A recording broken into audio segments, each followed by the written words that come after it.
مدرسہ بیت العلوم کونڈوا پونے اس official channel کو سبسکرائب ضرور کریں۔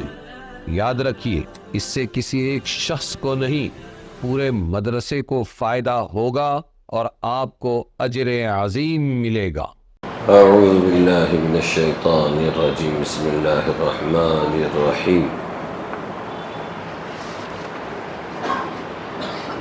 سورہ حج آیت 17-18۔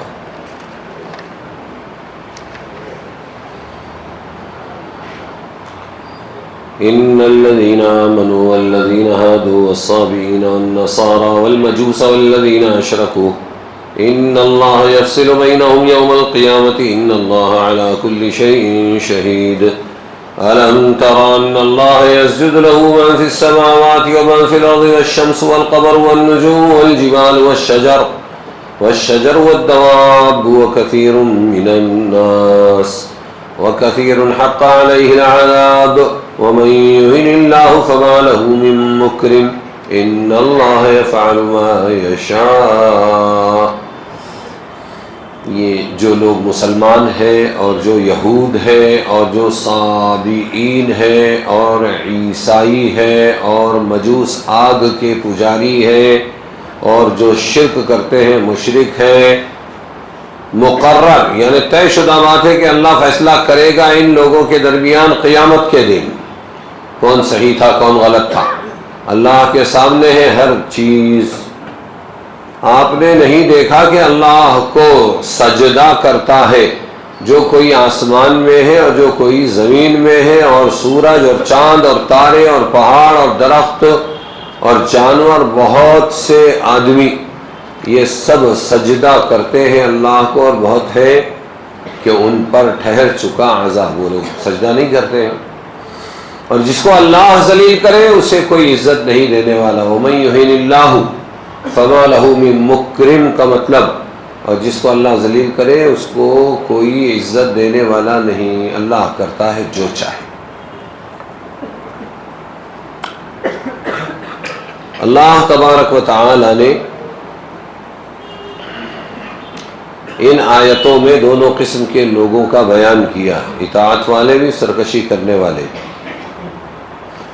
اور یہ بتایا ہے کہ انسان بھی سجدہ کرتا ہے اور دوسری مخلوقات بھی سجدہ کرتی ہے۔ انسان کے سجدے کی حقیقت کیا ہے؟ پیشانی زمین پہ رکھنا انسان کا سجدہ ہے، اور باقی چیزیں جو اللہ نے پیدا کی ہیں ان کا اپنے کام پورے کرنا، یہ ان کا سجدہ ہے کہ وہ خدمت کا حق ادا کرے۔ درخت ہے، جمادات ہے، نباتات ہے، سب تمام مخلوقات اللہ کے مطیع و فرما بردار ہیں۔ اس کی حقیقت کیا ہے؟ اور اس کی حقیقت یہ ہے کہ تمام مخلوقات، تمام کائنات مخلوقات اپنے خالق کے زیر حکم اور تابع مشیت ہے، یعنی اللہ جو چاہتا ہے وہ کرتے ہیں سب لوگ۔ ایک تو تکوینی اور تقدیری طور پر غیر اختیاری ہے کہ ان کو کرنا ہی پڑتا ہے اللہ کے حکم کو پورا، جس سے کوئی بھی مخلوق، مومن، کافر، زندہ، مردہ، جمادات، نباتات، سب اس میں شامل ہے کہ اللہ نے جیسے پیدا کیا ویسے ہی ان کو پیدا ہونا ہے۔ تو ایک تو ہوا تکوینی اور تقدیری طور پر، غیر اختیاری طور پر اللہ کی فرما برداری کرنا، یہ سب لوگ اس میں یکساں ہیں۔ دوسری اطاعت اور فرما برداری اختیاری ہے کہ کوئی مخلوق اپنے قصد و ارادے سے اللہ تعالیٰ کے احکام کی اطاعت کرے۔ اس میں مومن کافر کا فرق ہوتا ہے۔ مومن اللہ کا مطیع و فرما بردار ہوتا ہے، کافر نافرمان ہوتا ہے۔ تو اطاعت کی کتنی قسمیں ہوئی؟ دو، ایک تکوینی تقدیری غیر اختیاری، اور ایک یہ ہے کہ اختیاری، دو قسمیں۔ لیکن سب کے سب اللہ کے حکم کے پابند ہے۔ نباتات کا عقل و شعور بھی ذرا سا غور تحقیق کرنے سے پہچان میں آ جاتا ہے، لیکن جمادات کا عقل و شعور اتنا کم اور اتنا چھپا ہوا ہے. جمادات بولے تو پتھر بتر، کہ عام انسان ان کو نہیں پہچان سکتے، مگر ان کے خالق اور مالک نے خبر دی ہے کہ وہ بھی، یعنی پتھر، پہاڑ، ذرے، یہ بھی عقل و شعور اور قصد و ارادے کے مالک ہے. یہ اللہ نے بتایا. کس نے بتایا؟ قرآن کریم نے آسمان اور زمین کے بارے میں فرمایا قالتا اتینا طائعین. آسمان و زمین کو جب اللہ نے بلایا تو دونوں نے کہا، یہ قرآن میں ہے، اتینا، ہم آئے، طائعین، اطاعت کرتے ہوئے. سمجھ میں آیا؟ اس آیت سے جب اللہ نے آسمان و زمین کو حکم دیا کہ تم ہمارے تابع فرمان رہنا ہے، تم کو اپنی خوشی سے فرما برداری اختیار کرو، ورنہ جبرن حکمن تابع ہونا پڑے گا، تو آسمان و زمین نے عرض کیا ہم اپنے ارادے خوشی سے اطاعت و فرما برداری قبول کرتے ہیں. قالتا اتینا طائعین. آسمان و زمین میں جمادات ہے. اور دوسری جگہ پہاڑ کے پتھروں کے متعلق فرمایا وَإِنَّ مِنْهَا لَمَا يَهْبِطُ مِنْ خَشْيَةِ اللَّهِ. پتھروں میں بعض وہ پتھر ہوتے ہیں جو اللہ کے ڈر سے لڑک جاتے ہیں. سمجھ میں آیا؟ اللہ کے ڈر سے. تو ان آیتوں سے ثابت ہوتا ہے کہ جمادات میں بھی اطاعت ہے. اگلی آیتیں ہیں 19, 20, 21, 22, 23, 24. یہ وہ مدعی ہیں، یہ جھگڑتے ہیں اپنے رب پر. تو جو منکر ہوئے ان کے واسطے بنے جاتے ہیں کپڑے آگ کے. قطعت لہم ثیاب من نار. جو منکر ہوئے، اللہ کا انکار کیا، ان کے لیے کپڑے کون سے بنے جاتے ہیں؟ آگ کے کپڑے بنے جاتے ہیں. آگ کے کپڑے پہنائے جائیں گے اور ڈالتے ہیں ان کے سر پر جلتا پانی. یصب من فوق رؤوسہم الحمیم. ان کے سروں پر کیا ڈالا جائے گا؟ اللہ ہماری حفاظت فرمائے. یصہر بہ ما فی بطونہم والجلود. تو اس کا اثر کیا ہوگا؟ اوپر سے جب گرم پانی ڈالا جائے گا کھولتا ہوا، گل کر نکل جاتا ہے اس سے جو کچھ ان کے پیٹ میں ہے، اور کھال بھی اوپر کے پانی سے پیٹ کا سب گل کر نکل جاتا ہے. یصہر والجلود، اور کھال بھی نکل جاتی ہے. اور کیا ہے سزا اللہ کے پاس؟ وَلَهُمْ فِيهَا مَقَامِعُ وَلَهُمْ مَقَامِعُ مِنْ حَدِيدٍ. اور ان کے واسطے ہتھوڑے ہیں لوہے کے. کائے کے؟ لوہے کے ہتھوڑے ہیں.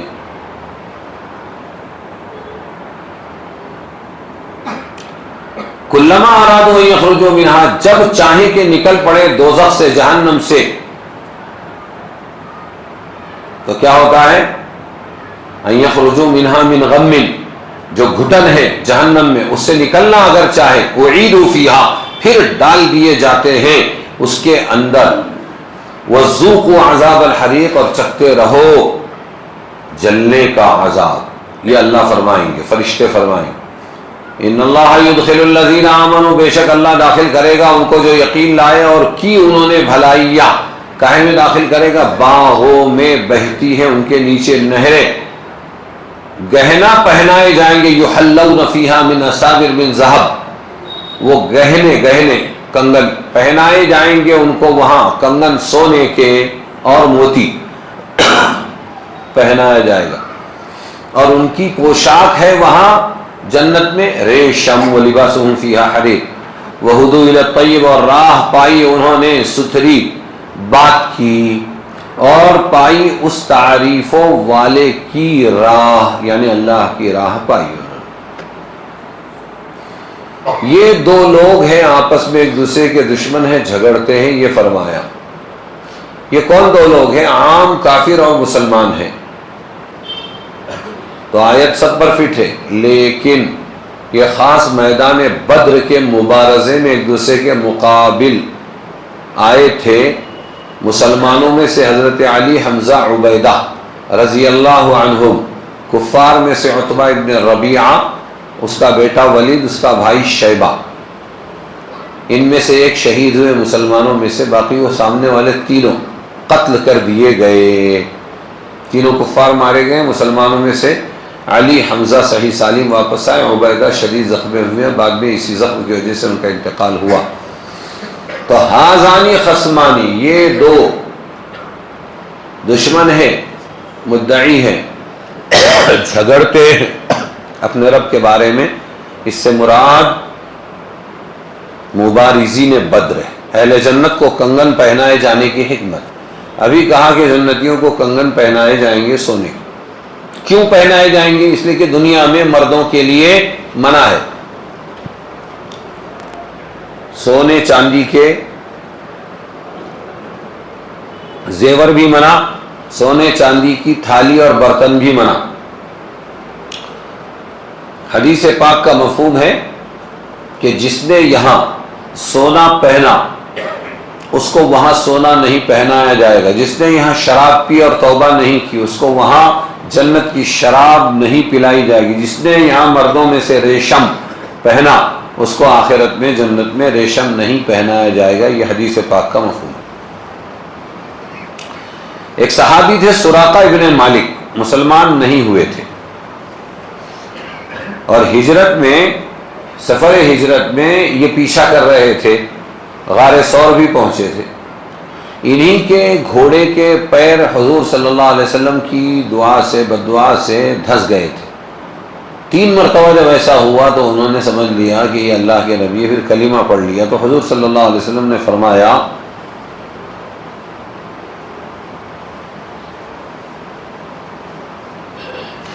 سراقہ ابن مالک سے وعدہ کیا کہ کسرا، سپر پاور ایران، کسرا شاہ فارس، ایرانیوں کا بادشاہ، اس کے کنگن مال غنیمت میں مسلمانوں کے پاس آئیں گے۔ بہت پہلے بول دیا اور اس وقت مذاق لگتا تھا لوگوں، تو اس کے کنگن مسلمانوں کے پاس آئیں گے، وہ تمہیں دیے جائیں گے۔ کس کو کہا؟ سراقہ ابن مالک کو۔ اور جب فاروق اعظم حضرت عمر کے زمانے میں فارس کا ملک فتح ہوا، ایران کے یہ کنگن دوسرے مالوں کے ساتھ مال غنیمت میں آئے، تو سراقہ ابن مالک نے مطالبہ کیا اور ان کو دے دیے گئے کہ یہ کنگن میرے نبی نے فرمایا تھا، ٹھیک ہے ہم وعدہ وفا کرتے، دے دیے۔ خلاصہ یہ کہ جیسے سر پر تاج پہننا عام مردوں کا رواج نہیں، شاہی اعزاز ہے، اسی طرح ہاتھوں میں کنگن بھی شاہی اعزاز سمجھے جاتے ہیں، اس لیے اہل جنت کو کنگن پہنائے جائیں گے۔ کنگن کے متعلق اس آیت میں سورہ فاتر میں یہ ہے کہ وہ سونے کے ہوں گے، اور سورہ دہر میں کنگن چاندی کے ہوں گے۔ اس لیے مفسرین نے اہل جنت کے ہاتھوں میں 3 طرح کے کنگن پہنائے جائیں گے فرمایا، ایک سونے کا، دوسرا چاندی کا، تیسرا موتیوں کا، جیسا کہ اس آیت میں موتیوں کا تذکرہ ہے۔ موتی بھی پہنتے ہیں لوگ، سمجھ میں آیا؟ تو وہاں جائز ہو جائے گا۔ ریشم کے کپڑے مردوں کے لیے حرام ہے، حدیث پاک میں صاف صاف آیا ہے، جس نے ریشم پہنا مردوں میں سے اس کو وہاں ریشم نہیں پہنایا جائے گا۔ حضور نے فرمایا جو شخص ریشمی کپڑا دنیا میں پہنے گا وہ آخرت میں نہ پہنے گا، جو دنیا میں شراب پیے گا وہ آخرت کی شراب سے محروم، جو دنیا میں سونے چاندی کے برتنوں میں کھائے گا پیے گا وہ آخرت میں سونے چاندی کے برتنوں میں نہیں کھائے گا۔ پھر رسول اللہ صلی اللہ علیہ وسلم نے فرمایا یہ تینوں چیزیں اہل جنت کے لیے مخصوص ہے، تو دنیا میں ان کو استعمال مت کرو۔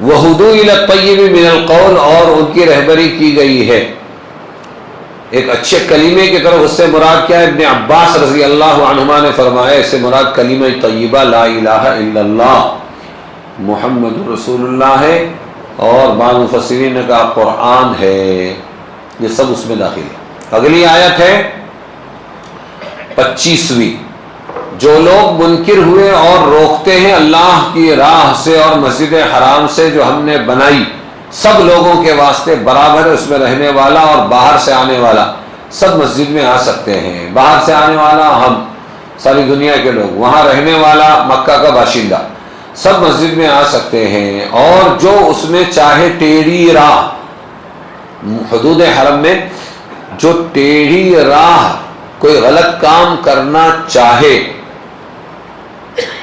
شرارت سے، اسے ہم چکھائیں گے ایک عذاب دردناک۔ جو جتنی مقدس سرزمین ہوتی ہے جتنا ثواب اتنا عذاب بھی ہوتا ہے. تو دیکھو ارادے پر اللہ کے یہاں پکڑ نہیں ہے. دل میں خیال آیا دارو پئیں گے، دل میں خیال آیا گناہ کا کام کریں گے، زنا کریں گے، خیال آیا چلا گیا، اس ارادے پر اللہ کے پاس پکڑ نہیں. جب تک کرتا نہیں تب تک کہ فرشتے کو لکھنے کی اجازت نہیں. لیکن یہاں مکہ مکرمہ کی سرزمین کا جب نمبر آیا تو اللہ نے فرمایا وَمَن يُرِدْ أَرَادَ يُرِيدُ إِرَادَةً، جس نے ارادہ بھی کیا مکہ مکرمہ کی سرزمین پر بِإِلْحَادٍ، کاہے کا، ٹیڑھی راہ کا، گناہ کا، شرارت سے، تو اللہ فرماتے ہیں ہم دردناک عذاب دیں گے اس کو. وہاں اس ذہن کو ایک دم پاک صاف رکھنا ہے، کیونکہ وہاں کی نیکی لاکھوں میں ہے تو پھر وہاں کی توہین بھی بہت ہی سخت ہے، اس پر پکڑ ہے. سمجھ میں آیا؟ اللہ کے راستے سے روکتے ہیں یہ لوگ، خود تو اسلام سے دور ہے، اسلام پر چلنے والوں کو روکتے ہیں. تو مسجد حرام تمام کے لیے بنائی ہے اللہ نے، باہر سے آنے والوں کے لیے، وہاں کے رہنے والوں کے لیے ان کو روکنا نہیں چاہیے. حرم مکہ میں سب لوگوں کا ایک جیسا حق ہے. ارے سمجھے کہ نہیں سمجھے؟ حرم مکہ میں سب لوگوں کا ایک جیسا حق ہے، اور مکہ کی سرزمین وقف ہے اللہ کی بندگی کے لیے، اس کو کوئی بیچ نہیں سکتا.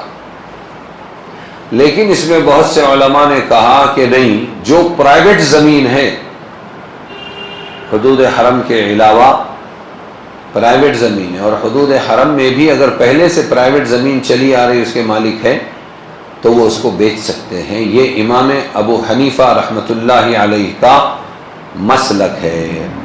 سمجھ میں آیا؟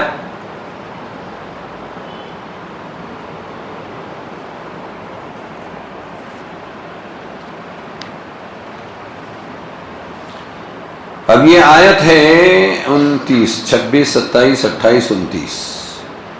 اور جب ٹھیک کر دی ہم نے ابراہیم کو جگہ اس گھر کی، وَإِذْ بَوَّأْنَا، جب ہم نے ٹھیک کر دی ابراہیم کو جگہ اس گھر کی، یعنی بیت اللہ کی جگہ، کہ شریک نہ کرنا میرے ساتھ کسی کو، اللہ تشرک بی شیئا، وَطَهِّرْ بَيْتِیَا، اور پاک رکھ میرا گھر. کس کے لیے؟ طواف کرنے والوں کے واسطے، کھڑے رہنے والوں کے واسطے، رکوع اور سجدہ کرنے والوں کے واسطے مسجد کو صاف رکھو. یہ ابراہیم علیہ السلام کو حکم. وَأَذِّنْ فِي النَّاسِ بِالْحَجِّ، اور پکارو لوگوں میں، اعلان کرو، اذان دو، حج کے واسطے آئیں گے تیری طرف پیروں سے چل کر، رجالن، اور سوار ہو کر، وعلی کل ضامر یاتین من کل فج عمیق، اور سوار ہو کر دبلے دبلے اونٹوں پر چلے آئیں راہوں پر دور سے، فج عمیق، دور دراز علاقوں سے، تاکہ پہنچے اپنے فائدے کی جگہوں پر. لیشہدوا منافع لہم، اور پڑھیں اللہ کا نام کئی دن، فی ایام معلومات، حج کے دنوں میں جو معلوم ہے، ذبح پر، علی ما رزقکم من بہیمۃ الانعام، جو چوپایوں مواشی پر جو اللہ نے دیے ہیں ان کو، تو کھاؤ اس میں سے اور کھلاؤ برے حال کے محتاج کو. واطعم البائس الفقیر، برے حال کا محتاج، اس کو بھی کھلاؤ، خود بھی کھاؤ. ثم لیقضوا تفثہم، پھر چاہیے کہ ختم کر دیں اپنا میل کچیل. تفثہم، اب حج سے فارغ ہوئے تو وہاں نہ بال توڑنے کی اجازت، نہ صابن واپرنے کی اجازت، نہ میل چھڑانے کی اجازت، خالی پانی ڈال دو چل جائے گا. گرد و غبار ہے، 50 کلومیٹر چلتے رہنا ہے حاجی کو. حج چلنے کا نام. کھلی فضاؤں میں سونا ہے اور ریت اڑ رہی ہے تو میل بہت جمع ہو جاتا ہے. تو اللہ فرما رہے ہیں کہ اب جب ارکان پورے ہو گئے تو میل دور کر دو، اپنا میل کچیلو، پوری کر دیں اپنی منت نذورہم، اور طواف کریں اس قدیم گھر کا، یعنی مکہ والے گھر کا، بیت اللہ.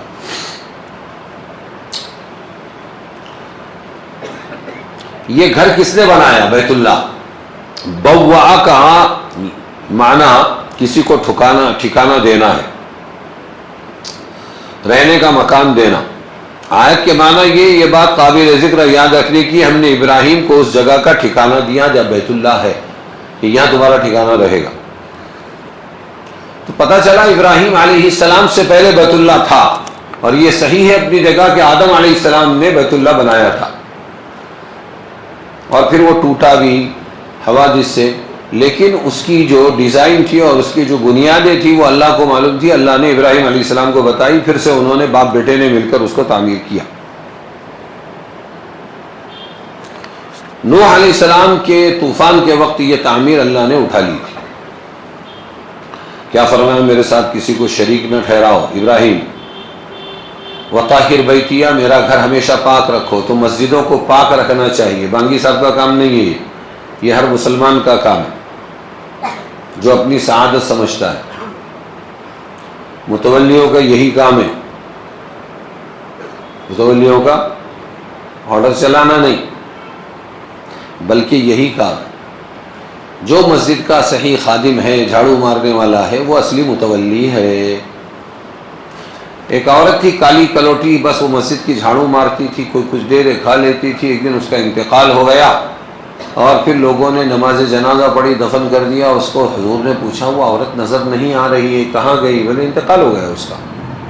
پھر ہم نے دفنا دیا. کہنے لگے مجھے اطلاع نہیں دی تم نے؟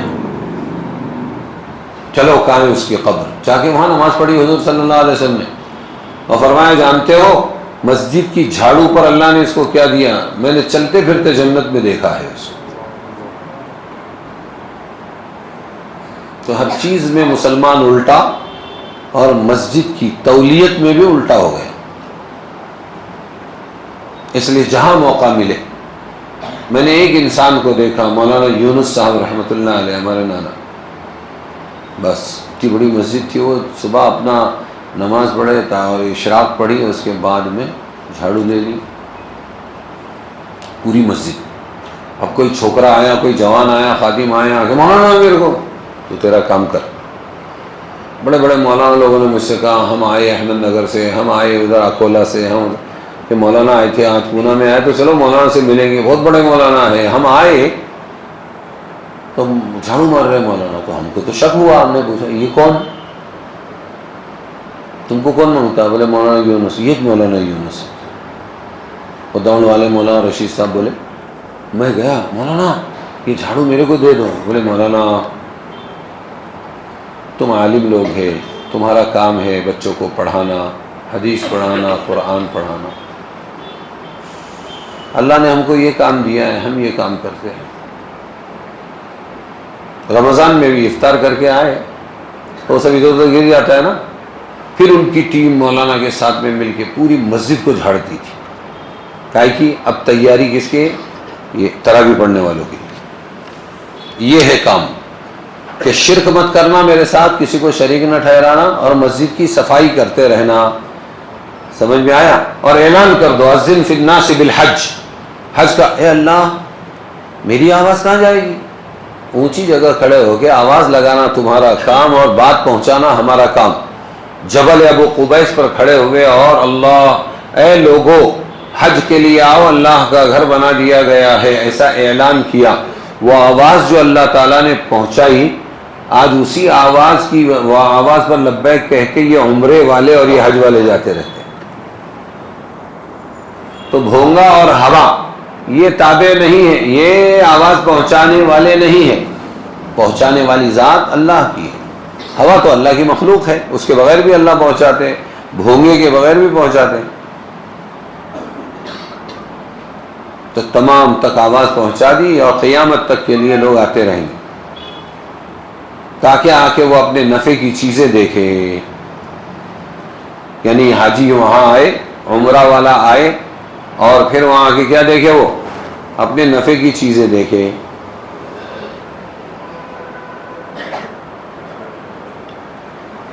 حج کے سفر میں، سفر پر عموماً بڑی رقم خرچ ہوتی ہے.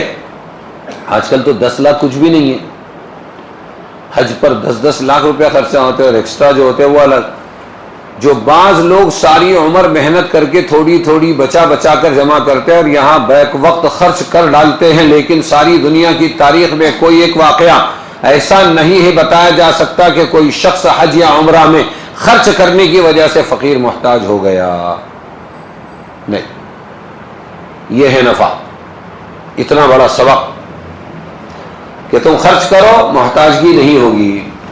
اس کے سوا دوسرے کاموں، مثلا بیاہ شادی کی رسموں میں، مکان تعمیر کرنے میں خرچ کر کے ہزاروں آدمی محتاج فقیر ہو جاتے ہیں، لیکن حج عمرے کی وجہ سے کوئی محتاج نہیں ہوتا. اللہ تعالیٰ نے سفر حج عمرہ میں یہ خصوصیت بھی رکھی ہے کہ اس سے کوئی شخص دنیاوی فقر و فاقہ میں مبتلا نہیں ہوتا، بلکہ بعض روایت میں حج عمرہ میں خرچ کرنا افلاس، غریبی، محتاجگی کو دور کر دیتا ہے.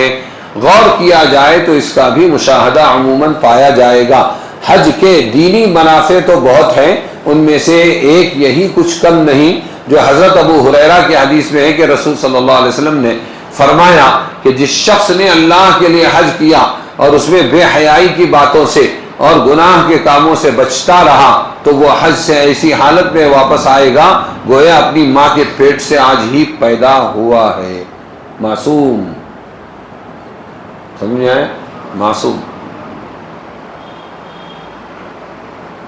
کتنا بڑا فائدہ ہے. تو اللہ فرما رہے ہیں لیشہدوا منافع لہم، اپنے نفع جا کر وہاں دیکھو مکہ مکرمہ. ایک بات رہ گئی کہ قربانی جو وہاں کرتے ہیں اللہ فرماتے ہیں کہ کھاؤ اور بہت محتاج فقیر کو بھی کھلاؤ. تو جو حج تمتع کرے، حج بھی کر رہا ہے عمرہ بھی کر رہا ہے، اس کے اوپر دم ہے واجب. یا تو ایک مینڈا بکرا ذبح کرے گا اور یا ایک حصہ لے گا بڑے جانور میں. اب وہ گوشت خود بھی کھا سکتا ہے اور غریبوں کو بھی کھلا سکتا ہے. حج تمتع، حج قران، عمرہ والا عمرے کے لیے گیا. لیکن ایک ہوتا ہے منت کا کہ اللہ میں مکہ میں جاؤں گا اور فلانا کام ہو جائے تو مکہ میں ایک جانور ذبح کروں گا، ایک.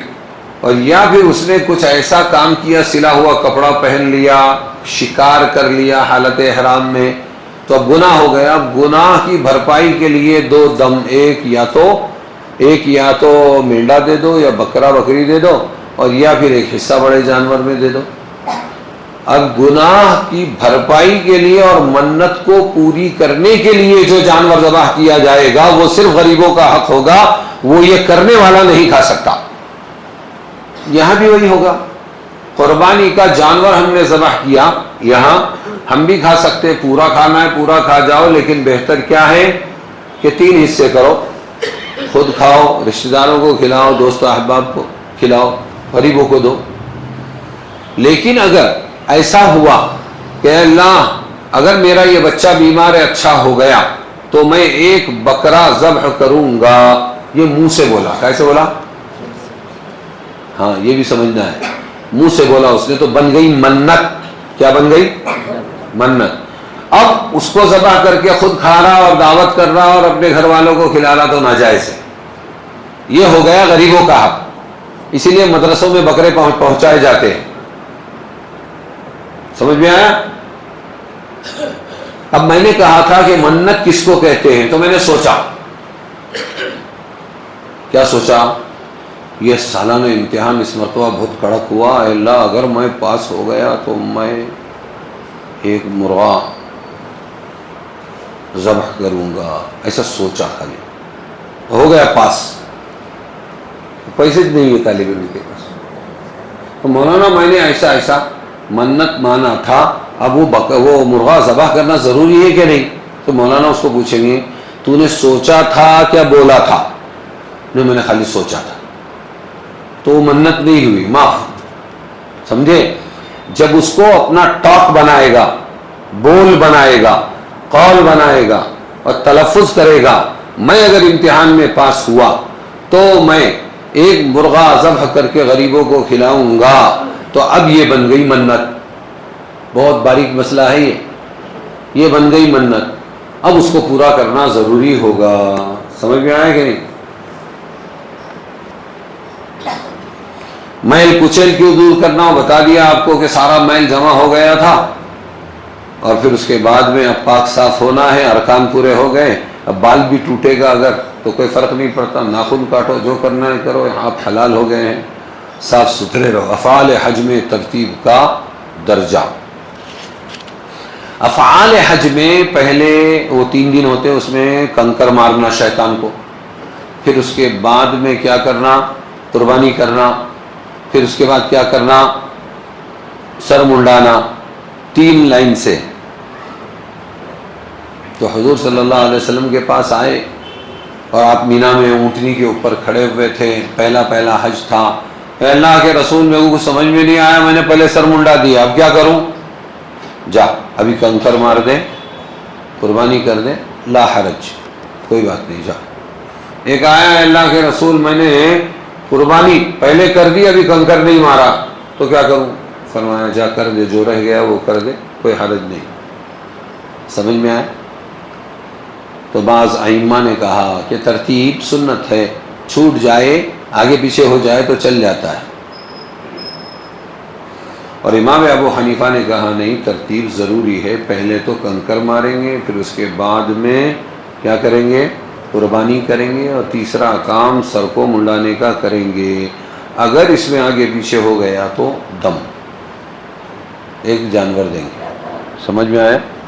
اور وہ جو آپ صلی اللہ علیہ وسلم نے فرمایا جا کر لے، کوئی بات نہیں، تو تیرا گناہ نہیں ہوا، باقی دم تیرے کو دینا پڑے گا۔ اس حدیث کی یہ تعویل کرتے ہیں امام ابو حنیفہ۔ بس سمجھ میں آئے گی نہیں؟ اپنی منتیں پوری کرو۔